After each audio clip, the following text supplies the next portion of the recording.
सध्या आता बिबट्याचा वावर आपल्या जिल्ह्यामध्ये काही तालुक्यामध्ये मागील काही दिवसापासून दिसून येतोय.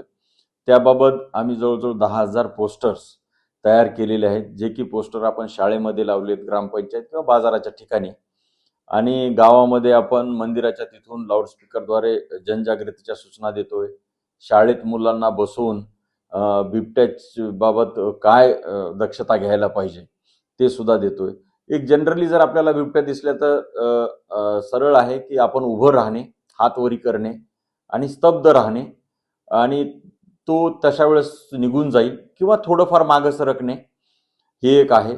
आणि शेतात ग्रुपनं समूहानं जाऊन कामं करणे, किंवा रात्री आपण जात असाल तर टॉर्च ठेवणे, गळ्याला मफलर वगैरे असं काही बांधणे, आणि मोबाईलवर गाणे वगैरे ऐकत जाणे, जेणेकरून बिबट्याला माणसाचा आवाज किंवा डिस्टर्ब काही असं वाटलं तर बिबट्या हा स्वतःचा रस्ता हे करून मानवाकडे येत नाही.